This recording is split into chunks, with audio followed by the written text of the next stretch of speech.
So Mr. Goenka is, of course, chairman at the RP Sanjiv Goenka Group, and he's no stranger to the conclave, but there are so many exciting new developments to discuss with him as he continues to be at the forefront of driving new businesses, change, pursuing his passion, and really giving an insight into how the Indian economy is shaping up and heading towards that multi-trillion mark. Thank you so much for joining us. It's a pleasure. So Mr. Goenka, let me start off. You're one of the oldest standing business houses with legacy businesses that have been around for centuries. You know, it's a business house that has been there for 200 years with legacy businesses including CESC, Spencer's, Carbon Black. And now you're making this huge shift to the new era businesses, from IT to media, FMCG.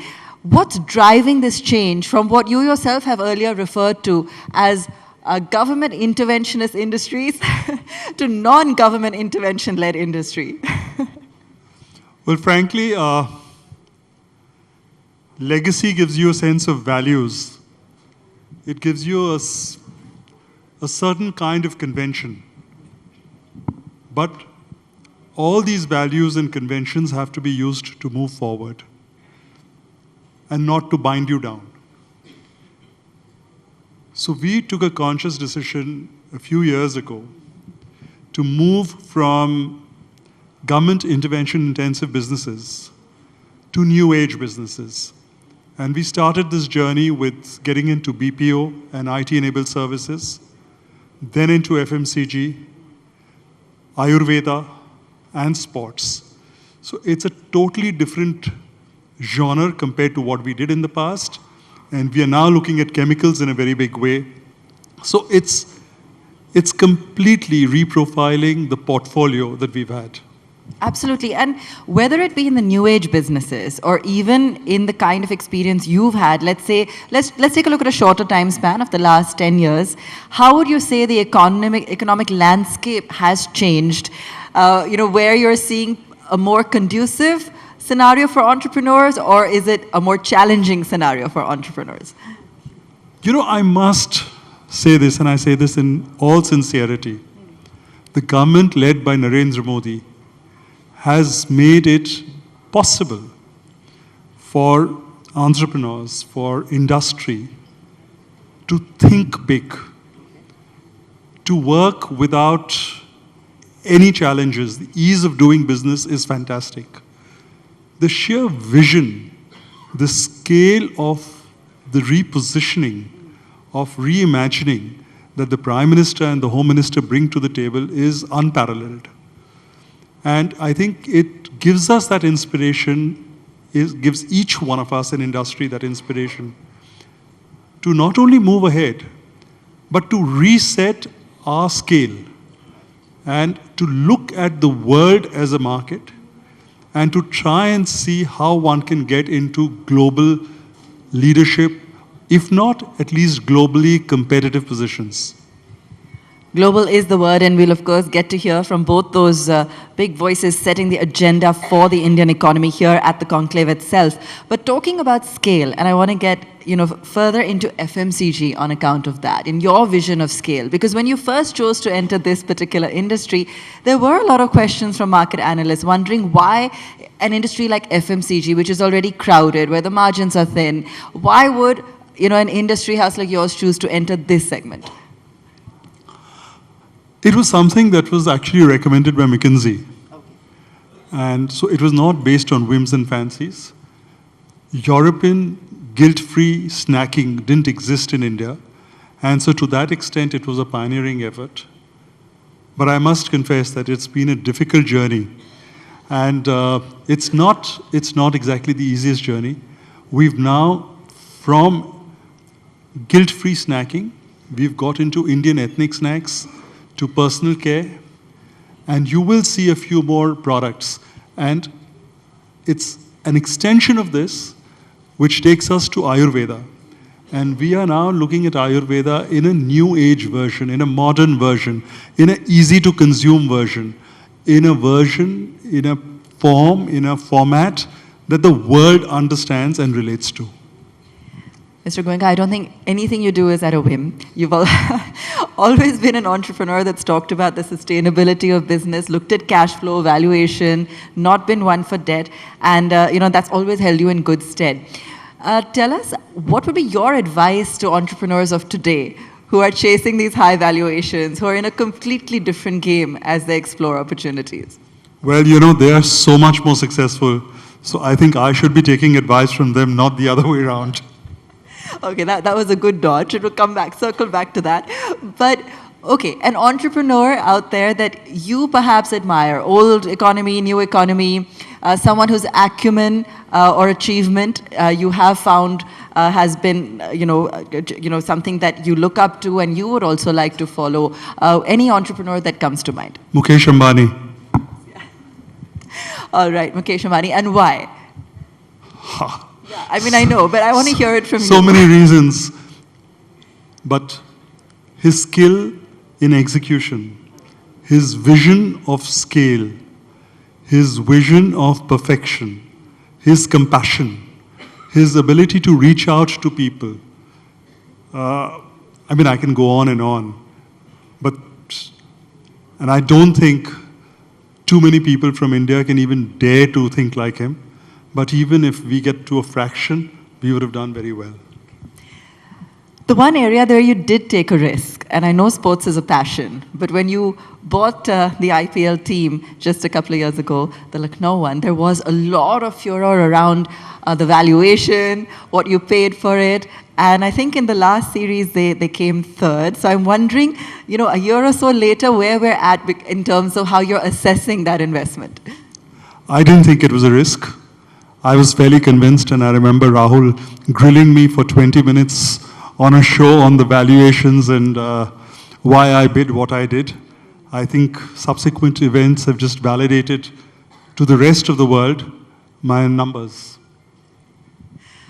All right, so where do you see the IPL team being in terms of ROI, let's say, in 2 years' time? What are your ambitions for the team? As a team owner and I think there are two roles. One is that of the investment.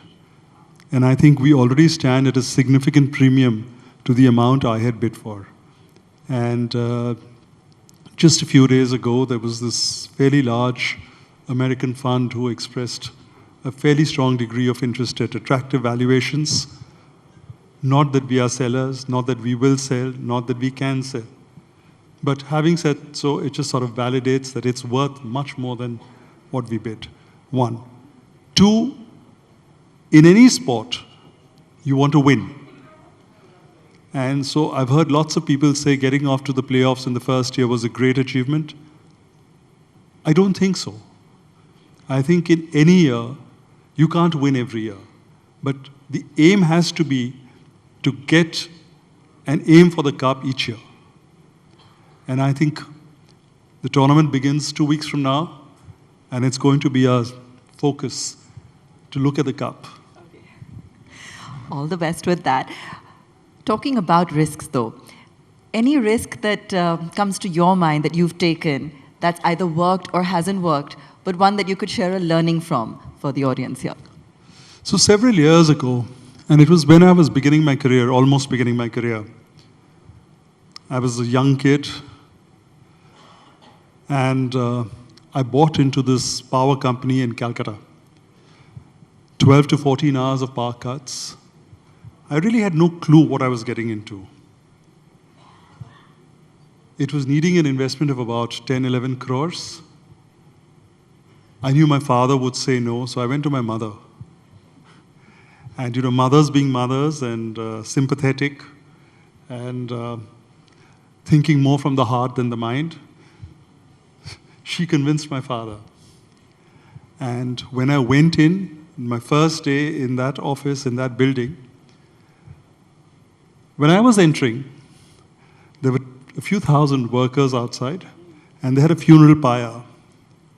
And they had my effigy, and they said that they lit that funeral pyre. And they said, Sanjiv Goenka Murdabad. It was then that the reality sank in.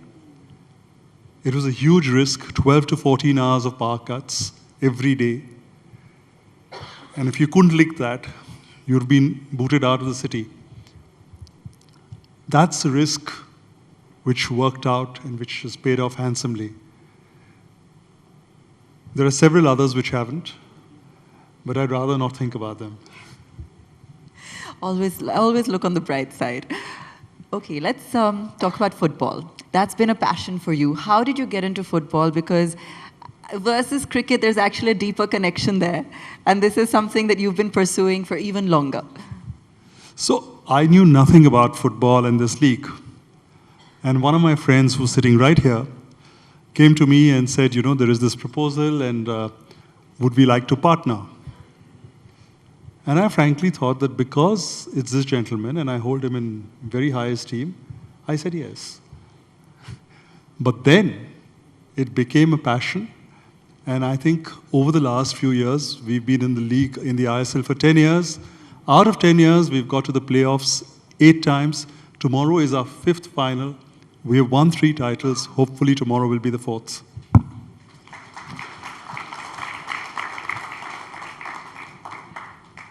Another passion for you, of course, is music. Saregama is a legacy business, of course. Part of that also was Carva, where, when we saw surprising success with some of those, legendary songs, you also knew the singers very well, Rafi, Kishore, Lata. Which are some of your favorite melodies? I'm not sure if you're going to be singing for us, but which would be your favorite melodies? I'm not as melodious as Anil Agarwal, so I'm not even going to try. But yes, Lataji was a great friend of my mother's. And we grew up seeing in her an aunt. And she would stay at our home in Calcutta. And so we've heard her doing riyas, we've heard her just sitting and humming. My daughter, who now runs Saregama, is sitting here. And she was 4 years or 5 years. And Lataji took her through this journey of Jack and Jill went up the hill, and for 1 hour she was doing nursery rhymes with her. I actually wish we had those recordings. But for me, some of my favorite songs and some things that I listen to virtually every week, if not more frequently, are the songs of Aradhana. From Kora Kagas Tha Ye Man Mera and Mere Sapno Ki Rani Kab Aayegi To. And I keep listening to them and I just keep, it's so relaxing, it's so de-stressing.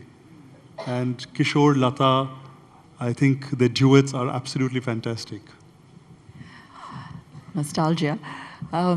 And your other passion, of course, is cooking. And this one was new to me. I didn't know too much about this. But what do you treat your family to at home and how often? My cooking thing stopped when my daughter got married. I used to cook to spend those few hours on a Sunday morning with her. So my father, my mother, my wife, my daughter, my son, I. It was just family bonding time. And they were the only people who wouldn't judge me. What I cooked was trash. And they still, out of affection, ate it. So for me, those were very special moments. Those were moments that I treasure. And once she got married and moved to Delhi, I stopped cooking. All right. I think that's an invite to come back home more regularly. So, as an entrepreneur who's, really built, a business house over the last many years, a sustainable legacy, how would you today view value creation? What would be the kind of advice that you could give to young entrepreneurs? Because today, one huge change is that everybody wants to be an entrepreneur. They want to create something, and they feel that they can. What would be your advice to them on how to pursue their ideas, build businesses, and build sustainable businesses? Some of the highest value creators have actually hit upon very simple ideas. It's fundamentally, if you see, it's all easier to consume. It's all in the space of easy to use. Call it whatever you might. So whether it's, yes, you can say it's sustainable, it's energy efficient, it's environment friendly, but it's all things which are easy to consume. So if you look at the mobile phones, they become so much easier to consume, and one instrument gives you almost everything. So it's about actually ease of living or ease of consuming. And I think that is where the highest value creation happens. So that is why when I talk of Ayurveda, we are looking at how do we make Ayurveda and deliver Ayurveda in a form that's easy to consume. Do you feel that there is a global opportunity here? And what are the steps it's going to take to get there? We all talk about it a lot, and we hear that even, from the Prime Minister himself. His vision is to have a far more reaching impact for India and the global economy. But what are the steps to actually making that happen? Several. I think to begin with, we don't have enough data of proven successes, and that's vital. Second, the form of consumption of Ayurveda is almost innovative. So you take a powder, you add honey to it, then you stir it, then you don't take something for another 30 minutes after that, etc., etc., etc. It's cumbersome. So how do you make it easy to consume? How do you get the world to relate to those products? So for example, we've launched Chyawanprash in the form of gummies. The world is familiar with it. We've launched Chyawanprash in the form of toffees. We've gone in for a diabetic range of Ayurveda products. And there are lots of research going on different products. So the technology is there, the formulation is there. How do you deliver it in a manner that is easy to consume? And that gives you the confidence that consuming this is going to either increase your wellness or cure you of certain ailments or whatever. And I think it is the credibility, the track record, and the ease of consumption. These are the three key factors. We have seen quite a remarkable pace of growth, for the new lines of businesses in the last 2-3 years. What is the kind of top line, I mean, even if not numbers, the kind of hyper growth that you're anticipating with this venture? I wouldn't really like to publicly give a number, but we have our own internal targets. And it's a struggle with our team because they think they're far too ambitious. But I don't believe they are. So. All right. But you're looking at, I mean, if in this, okay, no numbers, not even a ballpark, like 10, if not a percentage, 10x, 20x, or, the base is low. Yeah. So a 10x, 20x is not good enough. It'll have to be Much more. much higher. Okay, so no numbers on that. Okay, in terms of the kind of challenges, though, to building some of these new businesses, share that with us because there will be some insights and learning there as well for others who are in the same field. To begin with, they guzzle capital. Yeah. Secondly, I think it's about communicating to the people about the advantages of these products, which are legacy products, which are old products, which have been proven for centuries, but data has not been captured to show their efficacy. And people have always viewed it as a means of last resort. When nothing else works, you go to this. So change the mindset from the last resort to something that I would actively consider. And I think that is a transition that we have to make. Once we do that, the rest will follow easily. Okay, are you an active user and follower of these practices? I have now begun to do it. Okay. I wasn't earlier. And are we seeing results? Are you feeling the results? I'm very happy with what I'm consuming. Okay. In terms of what we're, in terms of the kind of awareness building campaigns, you've got Virat Kohli on board as well. A lot of attention being given to drive home this messaging. Anything else exciting coming up because you're talking about all these new launches? Anything that you can share with us? New launches, new products, I think is becoming a way of life for us. So in terms of personal care, there are lots of new products which are getting launched, all of which are completely natural and paraben-free and blah, blah, blah. In terms of ethnic snacks, we've launched a range which is 40% lower on fats and calories as compared to anything else that exists. In terms of Ayurveda, I've already spoken a lot. In terms of music, you will see a lot of innovation going on. I don't think we are ready to announce them yet, another 2-3 months. Carvaan was the first major innovation that we did, and it's been a resounding success. But yes, there is more on the way for sure. You have so many multiple businesses, multiple hats. Is it difficult to choose a favorite sometimes? If I had to ask you to choose a favorite or one that you spend most time on? If you have more than one child, can you choose a favorite? All right. But where do you enjoy spending most of your time right now? It depends upon the situation, and there is no fixed area where I'm spending most of my time. Sometimes it's, in fact, most often it's situation-led or demand-led. So sometimes it's where you have the biggest problems. Sometimes it's where you believe that you need a lot of intervention to drive pace of growth. Sometimes it's just situation-led. So for example, when the IPL season gets underway, then every day we have a game. I would willingly spend half an hour with my management team and the team. So it varies, it changes. And do you have a favorite player? My favorite player is not in my team. Who is the favorite player? I'm sure the cricket buffs already know this, but it's new to me. I'm not answering that.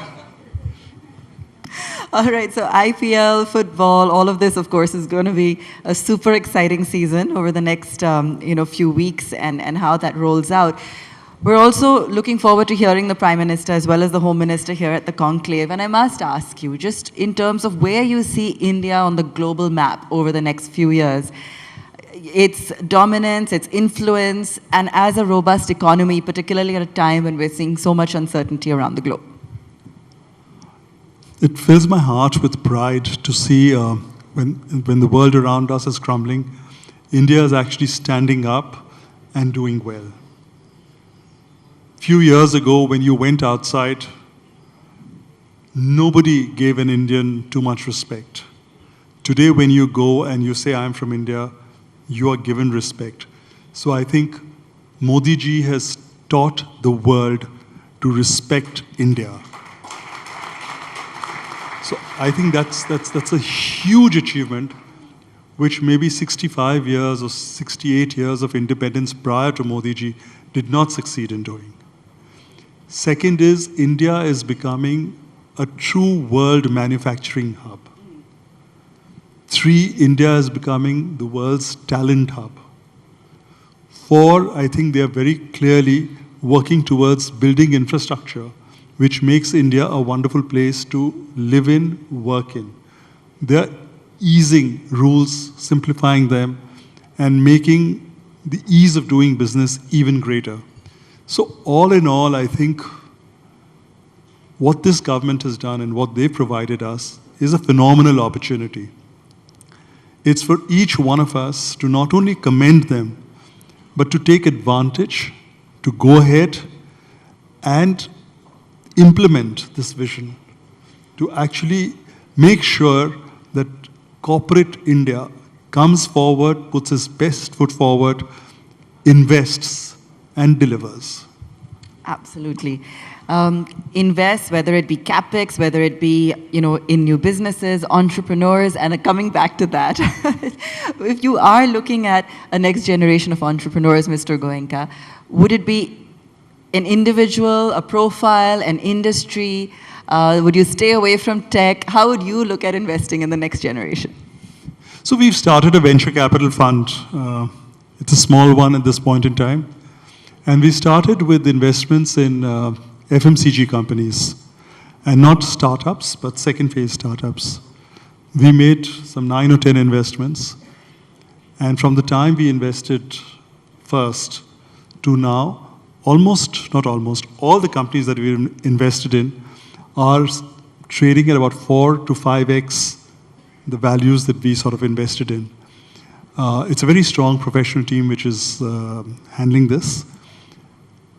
we are now going to get, so far we've not looked at funds from outside, but we will now go out and accept funds from others, because we are confident that we've cracked the ability to make this succeed.